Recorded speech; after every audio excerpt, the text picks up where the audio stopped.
एक आदमी कह रहा है हमसे कि भाई मान लो कि हाथी की सवारी चूहा हो सकता है। हो सकता है, नहीं हो सकता? हो सकता है, अगर हम मान लें तो। लेकिन अगर हमने जानने की कोशिश की तो बिल्कुल नहीं हो पाएगा, क्योंकि हमें एक हाथी लेके आएंगे, एक चूहा लेकर आएंगे, हम कहेंगे हाथी से बैठ इस पर, चूहा भाग जाएगा, पागल हो गया है। अभी हम आ रहे थे, भाई साहब लेकर आ रहे थे, गाड़ी जो है खाई में आधी लटक गई। रहा था कि ये लोग जो हैं इस वक्त किसी ईश्वर का नाम क्यों नहीं ले रहे हैं? इतने बड़े बड़े मंदिर बन रहे हैं, अब ये लोग जो हैं किसी ईश्वर को, किसी देवता को क्यों नहीं पुकार रहे हैं मदद के लिए? क्योंकि उनको पता है, सच्चाई मालूम है कि सच्चाई ये है कि खुद मदद करनी पड़ेगी, कोई मदद करने नहीं आएगा। ऐसे ही मूवी खत्म हुई, उसके बाद क्या मजा रहा? फिर कुछ नहीं, उसी टाइम तक मजा आ रहा था, उसके बाद कोई मजा नहीं है। इस क्षण में जो घटना घट रही है, अगले क्षण में उस घटना का कुछ भी शेष नहीं रह जाएगा। एक आदमी ने कहा कि तुम मान लो तुम नीच हो, तुम नीची जाति के हो, तो लोगों ने, जो मूर्ख थे, जो मानने वाले थे, उन्होंने मान लिया। अब उनके मानने का कितना बड़ा दुष्प्रभाव हुआ, ना केवल वो गुलाम बने बल्कि उनके आने वाली कितनी पीढ़ियां गुलाम हो गई। दुनिया क्या कह रही है? दुनिया कह रही है कि प्रश्न मत करना, और भगवान बुद्ध कह रहे हैं कि प्रश्न किए बगैर मेरी शरण में मत आना। अब बताइए, सच्चा कौन है, ईमानदार कौन है, झूठ कौन बोल रहा है, और चोरी कौन कर रहा है? क्या भगवान बुद्ध को छुपा रहे हैं, कोई चोरी कर रहे हैं? तो ऐसे आदमी को भारत में हर किसी को मानना चाहिए, नहीं मानना चाहिए? बहुत सारी चीजें ऐसी हैं जो आपको दिखाई नहीं दे रही हैं। इसमें कांच है? अच्छा, इस कांच को जो है, ये जो शेप मिली है, ये शेप कैसे मिली है? ऐसी, ये जमीन से निकला था? जमीन से कुछ निकला होगा, रॉ मटेरियल, उससे कांच बनाया होगा। अब कांच जो रॉ मटेरियल किसने निकाला? अपने आप निकल गया क्या? किसी ने निकाला होगा। आपका ध्यान गया कि किसी ने निकाला होगा? वो कौन था, कैसे निकाला होगा, मशीन लगाई, क्या करा, कितने सारे काम हो रखे हैं। मस्जिद में धर्म है ना? हिंदुओं के लिए आरती करना, पूजा पाठ करना, मंत्र जाप करना, और मुसलमानों के लिए नमाज पढ़ना, व्रत रखना, यही सब पूजा, यही सब धर्म है ना?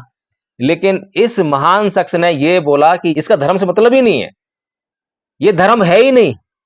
धर्म का मतलब है कि मैं आपसे कैसा व्यवहार कर रहा हूं।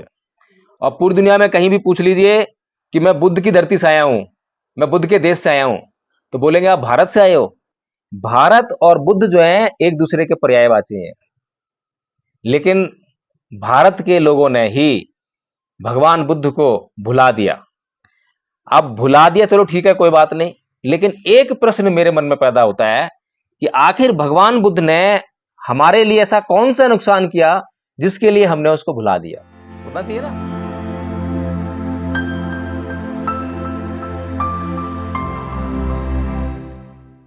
आप उस पर रिएक्ट भी नहीं करेंगे, है ना? ऐसे ही हमने अभी जो है पाली भाषा में जो बोला है, तो आप उस पर कैसे रिएक्ट करेंगे, कैसे कुछ करेंगे? अच्छा करने को बोला है तो कैसे अच्छा करेंगे, और अगर बुरा करने के लिए तो बुरा भी नहीं करेंगे, है ना? कुछ उसका मतलब नहीं है जब तक कि उसका मतलब ना समझ में आए। इसलिए सबसे पहले मैं आपको उसका मतलब समझाता हूं। हमने नमो तस्य भगवतो अरहतो सम्मा सम्बुद्धस्य कहा, इसको भगवान बुद्ध को नमन करना कहते हैं। हमने भगवान बुद्ध को नमन करा। अब भगवान बुद्ध कौन है? भगवान बुद्ध कोई साधारण आदमी नहीं है। साधारण आदमी कौन होता है? साधारण आदमी वो होता है जिसका अपने ऊपर कोई नियंत्रण नहीं है। होता है ना? हम सभी लोग हैं, हम सभी कैसे लोग हैं? साधारण लोग हैं या महान लोग हैं? साधारण लोग हैं। तो साधारण लोग क्यों हैं? क्योंकि हमारा अपने ऊपर ही कोई नियंत्रण नहीं है।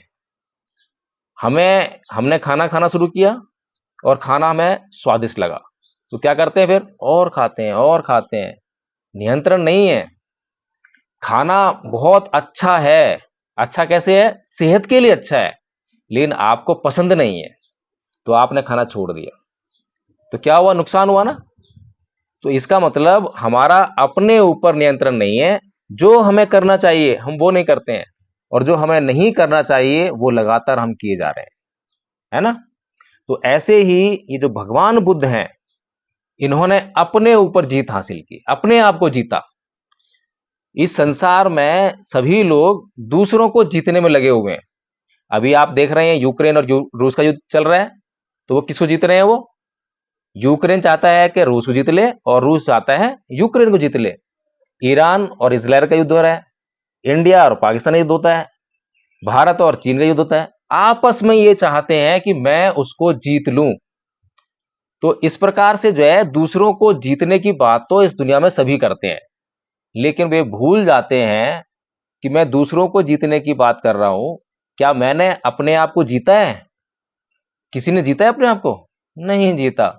हमारा अपने ऊपर तो नियंत्रण है नहीं, लेकिन हम दूसरे को जो है कब्जा करना चाहते हैं, दूसरे को गुलाम बनाना चाहते हैं, दूसरे चाहते हैं कि वो हमारी हर बात माने। हम अपने से कभी नहीं चाहते कि मैं अपनी जो है सारी बातें मानूं। क्या मैं अपनी सारी बातें मानता हूं? मेरा दिमाग कहता है कि खाना उतना खाओ जितनी आवश्यकता हो, खाना वो खाओ जिसकी आवश्यकता हो, लेकिन दिमाग की जो है ये मन हम मानते ही नहीं है। तो हमने अपने आप को जीते नहीं, लेकिन हमारे सामने जो है जो तस्वीर है वो बहुत महान व्यक्ति की है। पूरी जिंदगी उसने जो है अपने आप को सबसे पहले जीत लिया और हमेशा पूरी जिंदगी जीत के रहा, कभी हारा नहीं।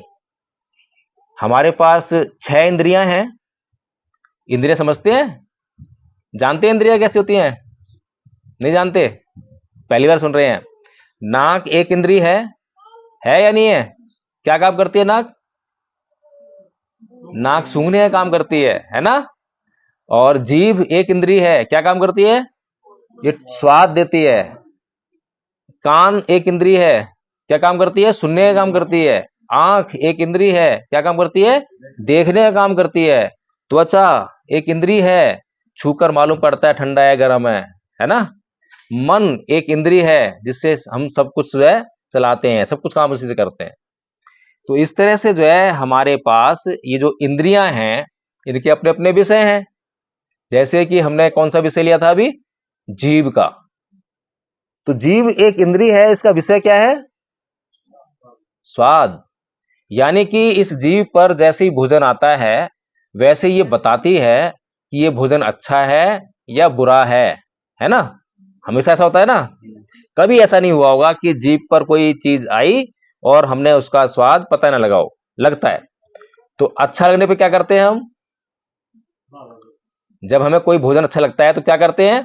जहां हमें आवश्यकता है 2 रोटी खाने की, वहां पर हम क्या करते हैं? 3 रोटी खा लिए, 4 खा लिए, कई बार तो बहुत ज्यादा खा लेते हैं ना? किस लिए खा लेते हैं? क्योंकि हमारा नियंत्रण नहीं है। जीभ का संबंध टेस्ट से है, और टेस्ट कब आता है? जब उसके ऊपर भोज्य पदार्थ आता है, भोजन आता है। और भोजन का संबंध किससे है? भोजन का संबंध है हमारी भूख से, है ना? पेट से। लेकिन क्या हम भूख के लिए खाते हैं क्या? नहीं खाते। किसके लिए खाते हैं? जीभ के लिए खाते हैं। ऐसा ही है कि नहीं है? लेकिन ये जो महान शख्सियत बैठी है आपके सामने, इसने पूरी जिंदगी कभी भी जीभ के लिए नहीं खाया। भोजन का मतलब जीभ जीभ से है ही नहीं। सच्चाई है ये, सबसे बड़ी सच्चाई है कि नहीं है? ये मैं जो बोल रहा हूं झूठ तो नहीं बोल रहा। ये बातें आपको कोई भी संत महात्मा आके यहाँ पे बताएगा नहीं। आप किसी मंदिर में चले जाओ, मस्जिद में चले जाओ, वहां पे कीर्तन होंगे, आरतियां होंगी, तरह तरह के पूजा पाठ होंगे, लेकिन ये बातें आपको कोई नहीं बताएगा जो कि काम की बातें हैं, सबसे काम की बातें हैं। हमारे बच्चे आजकल हम जानते हैं फास्ट फूड खाते हैं, मैगी, चाउमीन। शायद यहाँ पर जो है क्योंकि ग्रामीण एरिया है शायद कम हो, लेकिन शहरों में तो बहुत बुरा हाल है। तो इसलिए ये जो महान शख्सियत है इसने पूरी जिंदगी भोजन को केवल पेट से संबंधित रखा। पेट के लिए जरूरी था उतना खाया, पेट के जरूरी था वो खाया, जो पेट के लिए जरूरी नहीं है नहीं खाया। भूख से संबंध जो है उसका रहा। इसी प्रकार से आंख एक इंद्री है का संबंध किससे है? दृश्य से। ये जो आप सब देख रहे हैं, है ना? तो आंख को जो अच्छा लगता है, अच्छा लगने पर क्या होता है? हम और देखते हैं और देखते, कई बार देखते रह जाते हैं, है ना? तो जिसने ये पहाड़ वगैरह नहीं देखो, हम लोग यहाँ से बाहर से आए हैं तो मैं चल रहा है, हम देखते रहेंगे, घंटों ये लगा देंगे देखने में, कोई मतलब नहीं है। जितना मर्जी देख लो तो ऐसे रहेंगे, है ना? लेकिन ये हमें क्या हो रहा है? राग हो रहा है। राग होने पर हमें चीजें और चाहिए, तृष्णा बन जाती है। तो तृष्णा नुकसान करती है। अब मैं यहाँ 1 घंटा देखता रहूं, 8 घंटा देखता रहूं, उससे कुछ मिलने वाला है? लेकिन नुकसान हो जाएगा। जो मैं 1 घंटे में काम कर सकता था नुकसान हो गया, 8 घंटे में काम कर सकता था नुकसान हो गया। ऐसे ही हम जो है मोबाइल पर गाने देखते हैं, डांस वगैरह देखते हैं, मूवीज देखते हैं, क्या मिलता है? कुछ मिलता है, लेकिन हम उसको जानते नहीं है। हम उस समय जो है उसमें मजा ले रहे हैं। जैसे ही मूवी खत्म हुई उसके बाद क्या मजा रहा? फिर कुछ नहीं। उसी टाइम तक मजा आ रहा था, उसके बाद कोई मजा नहीं है। इस क्षण में जो घटना घट रही है, अगले क्षण में उस घटना का कुछ भी शेष नहीं रह जाएगा। अगर शेष रह जाएगा तो आपके मन पर जो प्रतिबिंब बने हैं वो शेष रह जाएंगे। और वो किसने बनाए हैं? वो हमने बनाए हैं। हमने संस्कार डाले हैं मन पर। तो ये जो चीजें हैं बहुत घातक हैं। तो भगवान बुद्ध ऐसी महान शख्सियत है जिन्होंने पूरी जिंदगी केवल वो देखा जो देखना चाहिए, उतना देखा जितना देखना चाहिए। जो देखना नहीं चाहिए कभी देखा नहीं। आंखें देख रहे हो कैसी हैं? आंखें कैसी हैं? बंद है ना? हमारी आंखें बंद हो सकती हैं? ऐसी नहीं हो सकती।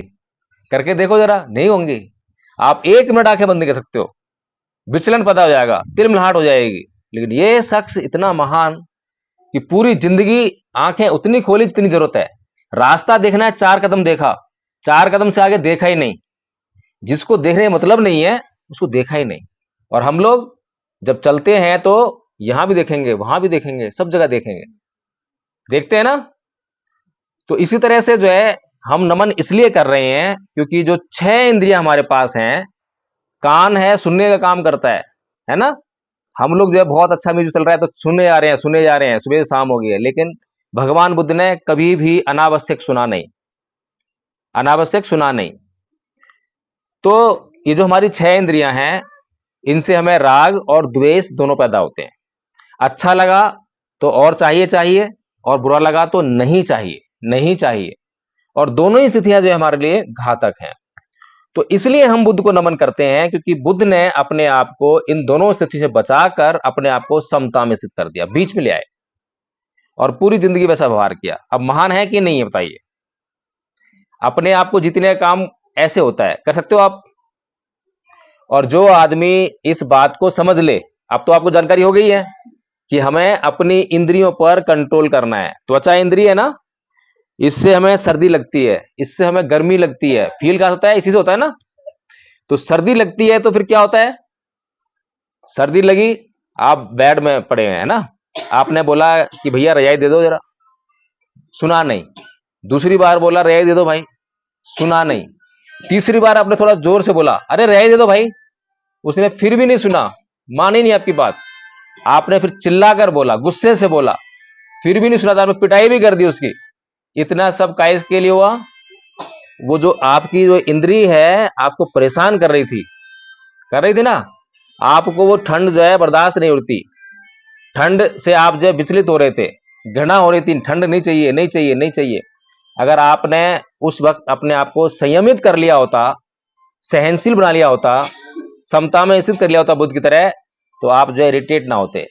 आप 1 बार बोलते, 2 बार बोलते, 3 बार बोलते। अगर हमने जो है 3 बार किसी से चीज मांगनी है, ऐसा अक्सर होता है ना हमारी जिंदगी में। हमारी जिंदगी में झगड़े होते हैं, लड़ाइयां होती हैं। तो लड़ाइयां कैसे होती हैं?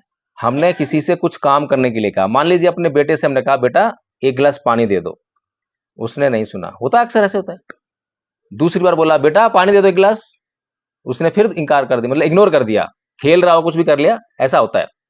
तीसरी बार और जोर से बोला, चौथी बार हमने चाटा मार दिया उसको, ऐसा होता है ना। ऐसा क्यों हुआ?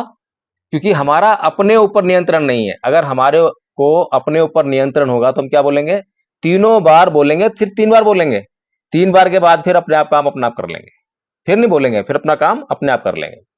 क्योंकि 3 बार बोलने का हमारा फर्ज है, किसी से भी सुनाई दिया है ठीक है, नहीं सुनाई तो भैया अपना आप काम अपने आप करो। लेकिन समस्या यह है कि हम 3 बार तो बोल रहे हैं, 4 बार भी बोल रहे हैं, लेकिन हर बार जो है जो आवाज है उसकी जो डिग्री है वो चेंज हो रही है, बढ़ती जा रही है, गुस्सा अंदर आ रहा है। जितना गुस्सा अंदर आ रहा है उतनी आपकी आवाज में दम बढ़ते आ रहा है ना। और अंत में क्या होता है? हिंसा हो जाती है। तो इसलिए जो है हमें अपनी 6 इंद्रियों पर नियंत्रण रखना चाहिए। ये इस महान शख्स ने, जिन्हें कहते हैं भगवान बुद्ध, और पूरी दुनिया इनको जो है लाइट ऑफ एशिया के नाम जानती है, वैसे लाइट ऑफ वर्ल्ड है ये, ठीक है, पूरी दुनिया जानती है इनको। आप पूरी दुनिया में कहीं भी चले जाइए और बोलिए कि मैं भारत से आया हूं, तो पूरी दुनिया के किसी भी कोने में आप जाएंगे तो वो बोलेंगे कि आप बुद्ध की धरती से आए हो। कहीं भी पूछ लीजिए आप, जो पूरी दुनिया में जाकर जो है, और पूरी दुनिया में कहीं भी पूछ लीजिए कि मैं बुद्ध की धरती से आया हूं, मैं बुद्ध के देश से आया हूं, तो बोलेंगे आप भारत से आए हो।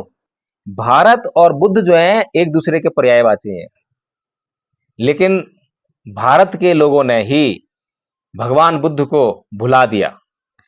अब भुला दिया, चलो ठीक है, कोई बात नहीं, लेकिन एक प्रश्न मेरे मन में पैदा होता है कि आखिर भगवान बुद्ध ने हमारे लिए ऐसा कौन सा नुकसान किया जिसके लिए हमने उसको भुला दिया। होना चाहिए ना, कोई आदमी हमारा नुकसान करे तो उसे भुलाना चाहिए, उसे याद नहीं करना चाहिए, उसका नाम भी लेना चाहिए। लेकिन कोई आदमी अगर हमारा फायदा करे तो, अगर हमारे ऊपर कोई एहसान करे तो, कोई हमें मुसीबत में थोड़ा सा अगर हमें जरूरत पड़ रही है पैसों की और उस वक्त आकर हमारे को थोड़ा कर्ज दे दे, हमारी मदद कर दे, तो हम क्या करते हैं, उसका नाम लेते नहीं लेते? कितनी बार लेते हैं? बार बार लेते हैं। जब भी ऐसी घटना घटेगी तुरंत उसका नाम लेंगे, भाई उसने मेरी हेल्प की थी, कोरोना का समय आया था उसने मेरी हेल्प की थी, मैं घर में बंद था मेरे पास राशन नहीं था उसने मेरी हेल्प की थी। करते हैं ना? तो ऐसा कौन सा गलत काम भगवान बुद्ध ने किया जिससे कि भारत के लोगों ने भगवान बुद्ध को भुला दिया? सोचने वाली बात है। अभी जो मैंने आपको बातें बताई वो हमारे लिए जरूरी है या नहीं है?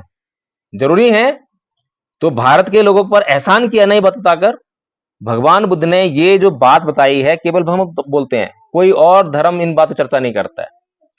अगर हम किसी और धर्म की बात करें तो धर्म के नाम पर क्या होता है, मैं पूछूं कि धर्म क्या है, आप लोगों से पूछूं तो क्या आप तक करते हैं धर्म के नाम पर? क्या करते हो? धर्म क्या है? धर्म क्या है? मंदिर में आना धर्म है, मुसलमानों के लिए मस्जिद में आना धर्म है ना? हिंदुओं के लिए आरती करना, पूजा पाठ करना, मंत्र जाप करना, और मुसलमानों के लिए नमाज पढ़ना, व्रत रखना, यही सब पूजा, यही सब धर्म है ना? लेकिन इस महान शख्स ने यह बोला कि यह सब कुछ मतलब नहीं है इसका धर्म से, इसका धर्म से मतलब ही नहीं है, यह धर्म है ही नहीं। धर्म का मतलब है कि मैं आपसे कैसा व्यवहार कर रहा हूं। हम लोगों को आपस में इस गांव में रहना है ना, इस गांव में रहने के लिए क्या कंडीशन है? कुछ नियम होना चाहिए, वो नियम हम सबको मानना चाहिए, एक दूसरे का सम्मान करना चाहिए, एक दूसरे की इज्जत करनी चाहिए, इसको धर्म बोलते हैं। लेकिन हमने धर्म के नाम पर क्या कर दिया? हमने मूर्ति बनाई और उसकी पूजा शुरू कर दिया, उसको धर्म बना दिया। अब वो ना तो मूर्ति हमें कुछ दे रही है, बहुत यत्न कर लो। अभी हमारे पीछे अभी हम आ रहे थे, भाई साहब लेकर आ रहे थे, गाड़ी जो है खाई में आधी लटक गई, गाड़ी जो है 800 गाड़ी थी। अभी मैं सोच रहा था कि ये लोग जो हैं इस वक्त किसी ईश्वर का नाम क्यों नहीं ले रहे हैं?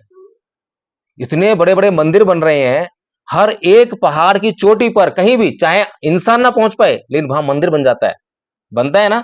अब ये लोग जो हैं किसी ईश्वर को, किसी देवता को क्यों नहीं पुकार रहे हैं मदद के लिए? क्योंकि उनको पता है, सच्चाई मालूम है कि सच्चाई ये है कि खुद मदद करनी पड़ेगी, कोई मदद करने नहीं आएगा, कोई ईश्वर, कोई अल्लाह को मदद करने वाला नहीं है। तो भगवान बुद्ध यही संदेश देते हैं कि अत्तदीपो भव। भगवान बुद्ध ने यह बात हमें बताई थी कि अपनी मदद हमें खुद करनी पड़ेगी, दूसरा कोई संसार में नहीं है जो आपकी मदद करने के लिए आएगा। दूसरे कौन आ सकते हैं? मैं आ सकता हूं, आप आ सकते हैं, लेकिन कोई ऐसी बाहर की शक्ति नहीं है, कोई जादू नहीं है, कोई चमत्कार नहीं है। और आज तक चाहे कोई भगवान को मानने वाला हो, ईश्वर को मानने वाला हो, अल्लाह को मानने वाला हो, जब उसको जरूरत पड़ी है तो कभी उसने जो है तुरंत जो है ना तो ईश्वर का नाम लिया ना अल्लाह का नाम लिया। अगर बीमार पड़ा तो क्या बोलता है वो? कोई भी आदमी बीमार पड़ता है तो क्या करता है? सबसे पहले डॉक्टर याद करता है नहीं करता? हॉस्पिटल जाएगा पहले जो है ना? आप लोगों को मेरी बात समझ में आ रही है? हाँ या ना? आ रही है? कुछ गलत बात तो नहीं कह रहा मैं? आपका धर्म भ्रष्ट तो नहीं कर रहा मैं? है? आपको बहका तो नहीं रहा? तो हमें जो है कोई भी काम करते हैं, अभी मैंने पानी पिया है तो पानी की जरूरत महसूस हुई इसलिए पानी पी रहा हूं। हमारी जिंदगी में कोई भी काम ऐसा नहीं है जो हम बगैर बात के करते हो, अनावश्यक करते हो। हर काम को करने के पीछे कोई ना कोई कारण जरूर होता है। लेकिन हम अपनी जिंदगी में कुछ काम ऐसे भी करते हैं जिनके पीछे कोई हमें पता ही नहीं है क्यों कर रहे हैं। हमारे पूर्वज करते आ रहे थे इसलिए हमने करना शुरू कर दिया, हमें नहीं मालूम कि हम हिंदू कैसे हैं, हमें नहीं मालूम कि हम मुसलमान कैसे हैं, हमें नहीं मालूम कि हम ईसाई कैसे हैं, हमें नहीं मालूम बिल्कुल भी। लेकिन क्योंकि हमारे माँ बाप ने बताया, इसलिए हम हिंदू हो गए कि तू हिंदू धर्म में पैदा हुआ है, तू मुसलमान धर्म में पैदा हुआ है। लेकिन उस धर्म का गुण हमने क्या हासिल किया? कोई गुण था तो हासिल किया? नहीं किया। इसीलिए हमें जो है अपनी पूरी जिंदगी में जो हम जीवन जीते हैं उसमें हमें सोचना चाहिए, देखना चाहिए, क्या हम वो जीवन जो जी रहे हैं, क्या जागरूक होकर जी रहे हैं, जागृत अवस्था में जी रहे हैं, या बेहोशी में जी रहे हैं? अब बताइए कैसे जी रहे हैं आप लोग? बेहोशी में जीते हैं या जागृत होकर जीते हैं? कौन बताएगा? हाथ खड़ा कीजिए। आप अपना जीवन जी रहे हैं, जब तक हम सांस ले रहे जी रहे हैं ना, तो हम जिंदा रह के जीते हैं, जागकर जीते हैं या सोकर जीते हैं?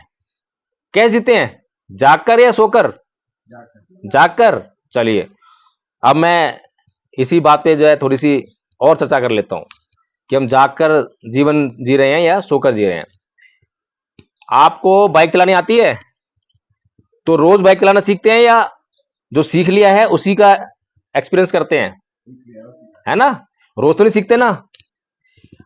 ऐसे कितने काम हैं आपकी जिंदगी में जो सुबह से लेकर रात तक आप हर रोज सीखते हैं, या आपने एक बार सीख लिया और उसी के आधार पे पूरे काम करते हैं? बताओ, हर रोज सीखने वाले कितने काम करते हो?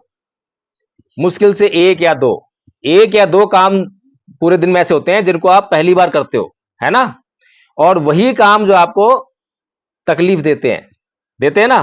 जब कोई काम पहली बार करते हो तो तकलीफ देते हैं, क्योंकि उसमें दिमाग लगाना पड़ता है, सोचना पड़ता है। लेकिन जो काम आप रोज करते हो उसमें आपको तकलीफ नहीं होती है।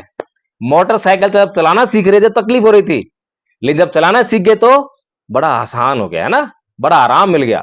अब पता ही नहीं चलता है कि कब मैं घर पे था और कब मैं ऑफिस पहुंच गया। है तो है ना साहब? रास्ते में चलते चलते मैं गाना भी गा रहा हूं, गुनगुना भी रहा हूं, दूसरे बात भी कर रहा हूं, सब कर रहा हूं। तो अब मैं ये जो कर रहा हूं, अब मैं घर से चला था, ऑफिस पहुंचने तक 1 घंटे तक मैंने जो है मोटरसाइकिल चलाई। अब 1 घंटे तक मैंने क्या क्या किया मुझे याद है क्या? याद है मुझे? नहीं है याद। याद नहीं है तो यानी कि मैं जाग कर नहीं जी रहा हूं। अगर मैं जाग कर जी रहा होता तो मुझे एक एक घटना का मालूम पड़ता कि मैंने अब क्लच दबाया, अब मैंने रेस दी, अब क्लच छोड़ा, है ना? अब गाड़ी आगे बढ़ी, अब यहां पर गड्ढा आया था, अब मैंने गड्ढे से साइड में लिया। ये सब बातें घटनाएं घट रही हैं, जब तो मैं ऑफिस पहुंच रहा हूं। इन घटनाओं के घटे बगैर तो मैं ऑफिस नहीं पहुंचा ना। लेकिन इनमें से एक बात पर भी मैं सोचता नहीं हूं। सोचता हूं क्या? कभी नहीं सोचता मैं। तो इसी तरह से जो लोग अपनी पूरी जिंदगी भर घटनाओं के बारे में जानकारी नहीं रखते हैं। मैंने खाना खाया, अभी खाना क्या खाया था उस वक्त खाया, उसके बाद मुझे पता ही नहीं है क्या टेस्ट था क्या नहीं था, भूल गया। बेहोशी है, जागकर नहीं जी रहा हूं मैं। इसे सोकर जीना कहते हैं, बेहोशी कहते हैं इसको जो है। तो जो बुद्ध पुरुष होते हैं भगवान बुद्ध की तरह हर पल जागरूक हैं। कोई भी काम बिना जानकारी के नहीं होता है, हर घटना के पीछे जानकारी लेनी होती है। ठीक है? अभी मैं, ये गिलास है ये, इसके बारे में मैं आपसे पूछूं कि ये क्या है तो इसके बारे में क्या क्या बता सकते हो? हाथ करके बताओ जरा थोड़ा सा, इसके बारे में क्या बता सकते हो? क्या है ये? इसको बताना है कि ये क्या है। क्या है ये? कांच और पानी। कांच और पानी, दो बातें कहीं और बताओ। लगाओ दिमाग, देखो कितना जागरूक हो, कितना जागे हुए हो। ये आपका जो है एग्जाम्पल दे रहा हूं मैं, कितना जागे हुए हो। है? आधे से कम पानी। देखो एक और एक्सप्रेशन आ गया। और बताओ, बहुत सारी चीजें हैं इसमें। हमें तो इसमें मुश्किल से 2-4 बातें पता है। बताओ और क्या है इसमें, इस गिलास में क्या है? चलो,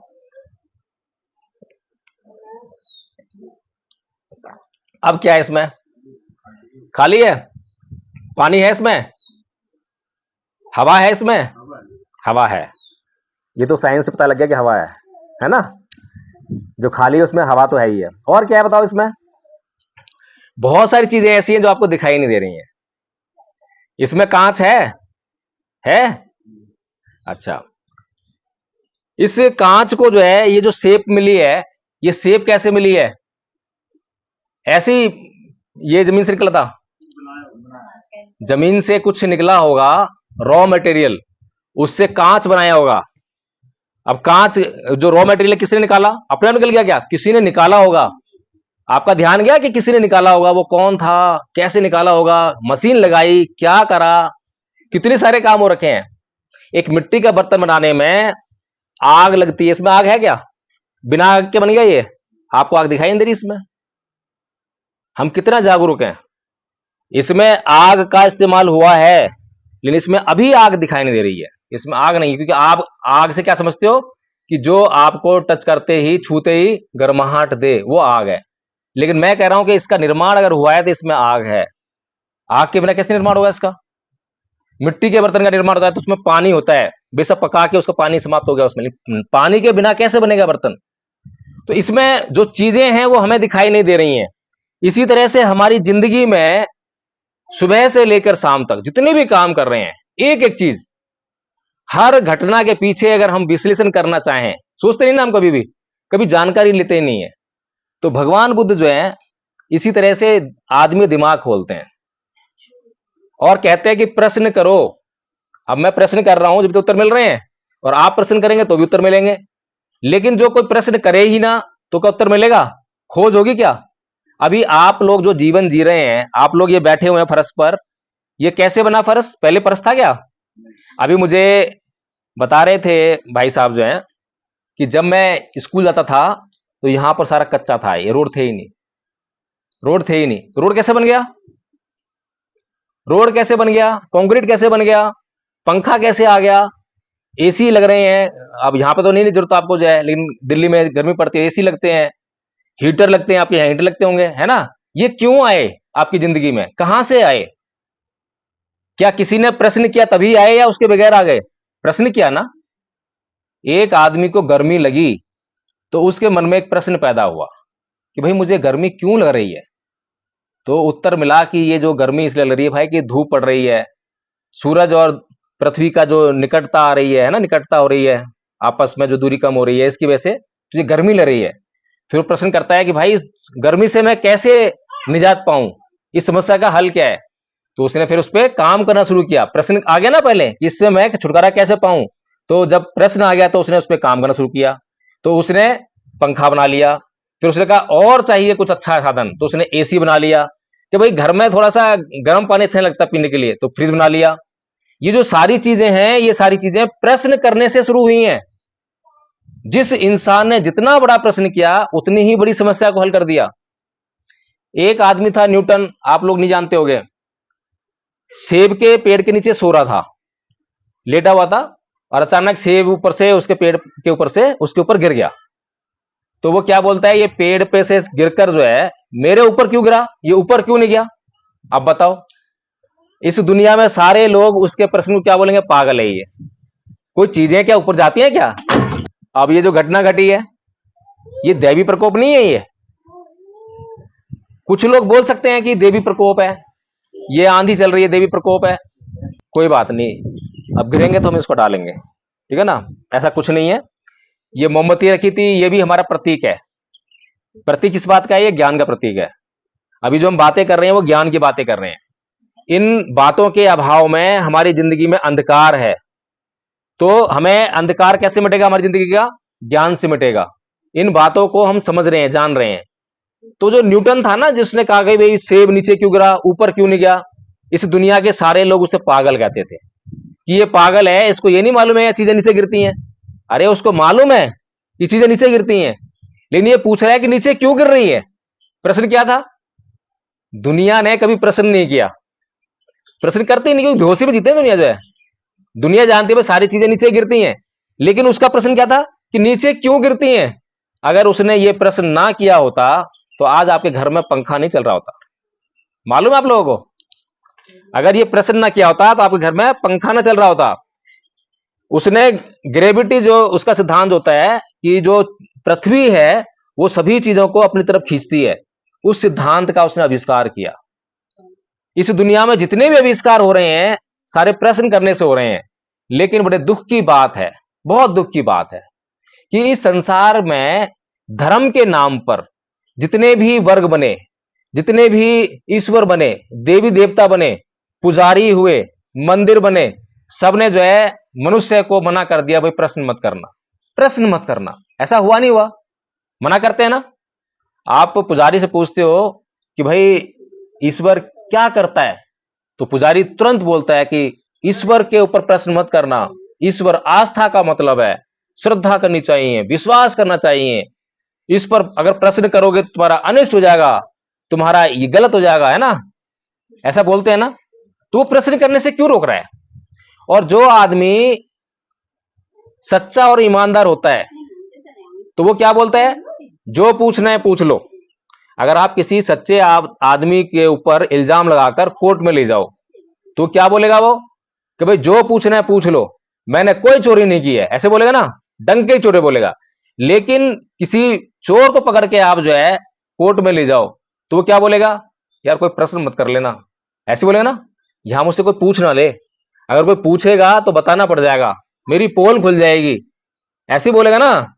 तो चोर आदमी जो होता है, जो झूठ बोलता है, वो छुपाता है, वो बताता नहीं है, वो छुपाता है। लेकिन भगवान बुद्ध जो है दुनिया में एकमात्र ऐसे शास्त्रा हुए जिन्होंने कुछ भी नहीं छुपाया। जो कुछ उन्होंने देख लिया, जो कुछ जान लिया, वो सबको बताना चाहा और सबको कहा कि भैया सबसे पहले प्रश्न करो, अपने संदेह दूर करो, जो भी मन में संदेह आ रहा है उसको दूर करो, मेरी शरण में आने मात्र से कोई फायदा नहीं होगा। अगर तुम बिना प्रश्न के मेरी शरण में आ भी गए तो तुम मेरे बताए हुए मार्ग पे नहीं चल पाओगे, और जब तक तुम मार्ग पर नहीं चलोगे जब तक तुम्हारा कल्याण होने वाला नहीं है। मार्ग क्या है?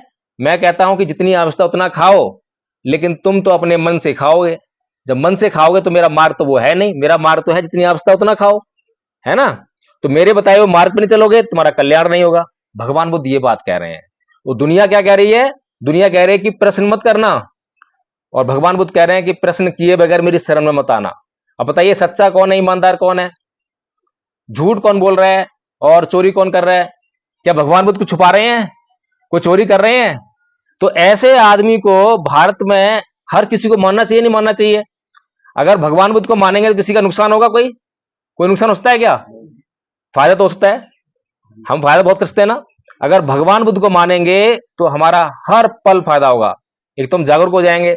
अभी हमने छोटी सी बात देखी ना इसमें कि ये क्या है, इसके बारे में कोई कह रहा था खाली है, भरा है, पानी है, कांच का, बस नहीं समझ पा रहे थे।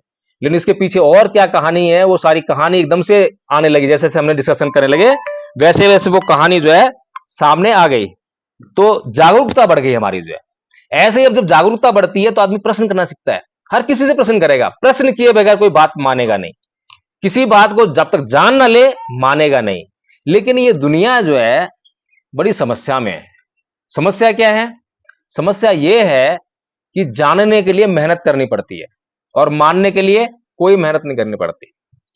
एक पुजारी कहता है कि चूहे के ऊपर हाथी बैठकर घूम फिर सकता है।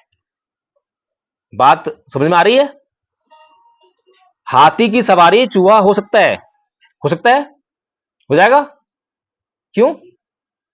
आप सोच लो, समझ के बात करना। एक आदमी कह रहा है हमसे कि भाई मान लो कि हाथी की सवारी चूहा हो सकता है, हो सकता है, नहीं हो सकता? हो सकता है अगर हम मान लें तो। लेकिन अगर हमने जानने की कोशिश की तो बिल्कुल नहीं हो पाएगा, क्योंकि हमें एक हाथी लेके आएंगे, एक चूहा लेकर आएंगे, हम कहेंगे हाथी से बैठ इस पर, चूहा भाग जाएगा, पागल हो गया है? पागल है, एक्सप्लेन करेगा, मरवाएगा यही कहेगा ना। तो जानना क्या है और मानना क्या है? मानने के लिए तो आपको जो कहा जाए मान लो, और अब तक मानते आए हैं, और मानते आए हैं तो कुछ नहीं मिला। और जैसे ही आपने जानना शुरू किया तो आपको पता लग गया कि मैं मंदिर में जाऊंगा, टाइम खराब करूंगा, आरती करूंगा, पूजा करूंगा, उससे मेरा टाइम खराब होगा। उसको अगर मैंने पढ़ाई में इन्वेस्ट कर लिया तो जो मैं चाहता हूं वो हासिल कर लूंगा, पढ़ लिख जाऊंगा, ऑफिसर बन जाऊंगा, पैसा भी आएगा, मेरी गरीबी दूर हो जाएगी, मेरे सारे कष्ट जो है मेरे काम करने से दूर होंगे। तो ये जानने से होगा। और मानने वाली प्रक्रिया बहुत गंभीर है, बहुत भयंकर है।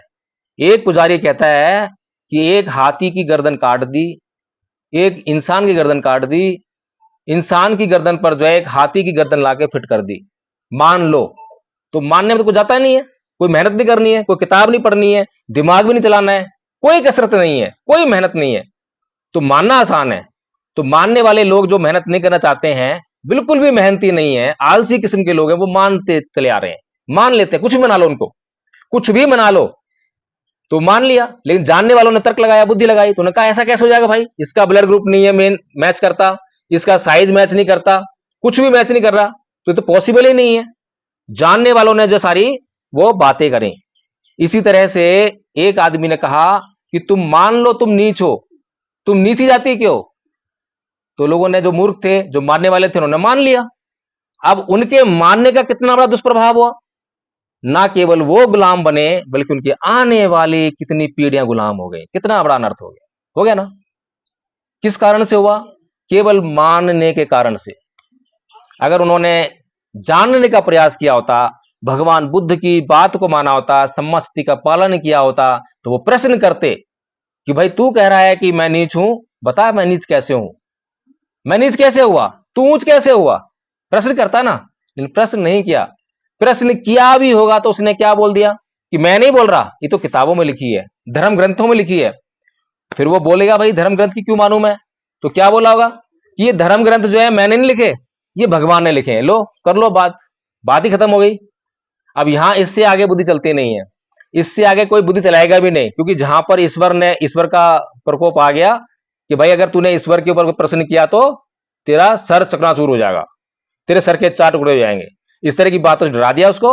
ईश्वर पर प्रश्न करेगा नहीं, और बोल दिया कि ईश्वर ने किताबें लिखी हैं और किताबों में लिखा है तू नीच है। अब उसके पास बेचारे वह मानने के अलावा कुछ चारा नहीं है। ये उस समय की बात है जब हमारे पास ये बुद्धि, जिसके ऊपर हम सोचते नहीं थे, समझते नहीं थे। इतना बड़ा अनर्थ, इतने हजारों सालों की गुलामी हमारे ऊपर केवल इसलिए लाद दी कि हमने थोड़ा सा परिश्रम नहीं किया, थोड़ी सी जांच कर ली होती, थोड़ा सा उसमें जाके झांक लिया होता, देख लिया होता कि भाई ये अपने आप को ऊंच बोल रहा है, मुझे नीच बोल रहा है, ये एक षड्यंत्र है, इसमें किसी का भला नहीं है, इसका तो भला है, इसका तो भला है, लेकिन मेरा कोई भला नहीं है। तो कुल मिलाकर यही है जो आज हम इतनी महत्वपूर्ण बातें कर रहे हैं। और हमारे बीच में जो कमला देवी जी जो है अब नहीं है, उनके परित्राण पाठ पर हम जो है ये सब बातें कर रहे हैं। ये सब बातें इसलिए कर रहे हैं क्योंकि धम्म क्या है, धर्म क्या है, अधर्म क्या है, इसको हमें समझना चाहिए। धर्म के नाम पर हमें कुछ भी करते चले जाओ, इससे हमें जो है नहीं जुड़ना चाहिए, बल्कि धर्म के नाम पर केवल उन बातों को अपने जीवन में करना चाहिए जिनसे हमारा कल्याण होता हो। और आज कमला देवी जी हमारे बीच में नहीं है, बहुत से लोग जो उनके निकट रहे होंगे उनको दुख हो रहा होगा, लेकिन भगवान बुद्ध कहते हैं कि हर किसी व्यक्ति को कभी ना कभी जाना ही है। तो जो जागरूक लोग होते हैं वे लोग ये जान जाते हैं कि हर किसी को मरना है, तो दुख किस बात का, वो दुख नहीं करते हैं, वो जान जाते हैं। लेकिन क्या होता है कि संसार में सभी जानते हैं, ऐसा नहीं है कि भगवान बुद्ध पहले व्यक्ति हो जिन्होंने कहा हो, इस दुनिया में सभी जानते हैं, आप भी जानते हो कि सबको मरना एक दिन। लेकिन इस सच्चाई को हम स्वीकार नहीं कर पाते, और जब स्वीकार नहीं कर पाते तभी हम दुखी होते हैं। जो स्वीकार कर लेता है वो दुखी नहीं होता है। ऐसी एक कहानी है, एक बोधिसत्व थे, किसान के रूप में पैदा हुए, किसान थे, उनका एक बेटा था, तकरीबन रहा होगा 8-9 साल का, खेत में काम कर रहे थे, तो उनके बेटे को वहां पे सांप ने काट लिया और उसकी मृत्यु हो गई। उन्होंने देखा कि बेटे की मृत्यु हो गई है, तो उन्होंने उसकी लाश को उठा के जो है साइड में रख दिया और अपना काम करने लगे। वहां से एक व्यक्ति गुजरा, तो उसको आवाज लगाकर बोला, भाई मेरे घर पे जाके बोल देना मेरी बीवी से कि आज केवल 2 ही लोगों का खाना लेकर आए। जाकर घर पर उसने जो ऐसे ही बोला कि आज केवल जो आपको 2 ही लोगों का खाना लेकर आना है। तो बीवी समझदार थी, वो भी समझदार थी, तो 2 ही लोगों का खाना लेकर गई, क्योंकि समझ गई कि कुछ घटना घट गई है। तो वहां पर पहले दोनों लोगों ने, मियाँ बीवी ने खाना खाया आराम से, फिर उसके बाद जो है जो बेटे की लाश थी उसका अंतिम संस्कार किया, और उसके बाद दोबारा से काम पर लग गए जैसे कुछ हुआ ही ना हो। तो ये जो समझदार लोग ही कर सकते हैं ऐसा काम। मूर्ख लोग जो हैं, बार बार उनको क्योंकि ये समझाया जाता है कि ये जन्म पुनर्जन्म, ये जन्म वो जन्म, अभी ये आत्मा है, अभी आत्मा मरी नहीं है, इस तरह के जाल में फंसाकर लगातार उसको दुख में जीने के लिए मजबूर करते हैं। अरे सच्चाई तो ये है कि हर एक प्राणी जो जन्म लिया है वो मरेगा भी, ये चक्र है। इस चक्र से अगर तुम मुक्त हो जाओगे तो छुटकारा पालोगे। भगवान बुद्ध ने कहा कि जाति भी दुखा, जरा भी दुखा, व्याधि भी दुखा, मनाम भी दुखा, शोक परिदेव दोमनस्य उपाया सापी दुखा यमपि छंगने लवती तंपी दुखं संकेतेन पंचुपादान खंदापि दुखा। कि जन्म लेना दुख है, बुढ़ापा दुख है, रोग दुख है, मरना दुख है, जो चीजें हम चाहते हैं वो नहीं मिलती है तो दुख होता है, हम जिन्हें चाहते हैं उनसे बिछुड़ जाते हैं तो दुख होता है, जिनको हम नहीं चाहते हैं वो मिल जाते हैं तो दुख होता है। कुल मिलाकर ये जो शरीर है, ये शरीर दुखों का घर है। तो असली जड़ तो ये शरीर है, इस शरीर से ही सारे दुख हम झेल रहे हैं। तो जब असली दुख जो है ये शरीर है, तो इस शरीर से छुटकारा पाना है। तो इसका मार्ग केवल और केवल भगवान बताते हैं कि कैसे छुटकारा पाओगे, कैसे छुटकारा पाओगे। उसका मार्ग वही है कि अपने इंद्रियों पर पूरी तरह से नियंत्रण स्थापित कर लो, तो आप जो है दुखों से पूरी तरह से मुक्त हो जाओगे और फिर आपका जो भव चक्कर है वो समाप्त हो जाएगा। अभी किसी को नहीं मालूम होगा ना कि हम क्यों जन्म लेते हैं, ये प्रश्न है ना, किसी को मालूम ही नहीं है। अभी बोलने के लिए बहुत लंबा चौड़ा वो है, ये फिलॉसफी बहुत लंबी चौड़ी है। बातें कैसी लग रही हैं? कुछ इंटरेस्टिंग बातें हैं, समझ में आ रही हैं? तो कुछ चाहते हो कि ऐसे कुछ काम बढ़े आगे हैं, ऐसी जागरूकता बढ़े चाहते हो तो हमारी गूगल मीट होती है। अभी दोपहर को 2:30 बजे से लेकर 5 बजे तक महिलाओं की मीटिंग होती है। महिलाएं आपस में, जो महिला आचार्य हमारे बीच में जो है आचार्य पारुल बैठी हुई हैं, ऐसे ही हमारी जो आचार्य हैं वो उसमें जो है जो नई महिला आती है उनको सिखाती हैं। मैं भी कई बार ज्वाइन करता हूँ, जैसे अभी तो मैं यहाँ बिजी हूँ तो मैं ज्वाइन नहीं कर पाऊंगा, लेकिन जब फ्री होता हूँ तो मैं ज्वाइन करता हूँ मीटिंग, और वहां पर यही सब बातें सिखाता हूँ, बड़ी गहरी बातें सिखाता हूँ, धर्म की बातें जो है। तो उसमें अगर आप लोग रोज जुड़ सकते हैं मीटिंग में, 3 बार मीटिंग होती है, सुबह 5:30 से 8 बजे, दोपहर को 2:30 बजे से 5 बजे तक, और रात को 8 बजे से 12 बजे तक। जब जितना टाइम हो उतना जुड़ जाओ, कोई बाध्यता नहीं है कि आपको इसी में जुड़ना है, इतने टाइम जुड़ना है, कोई जब मौका मिले जब जुड़ जाओ।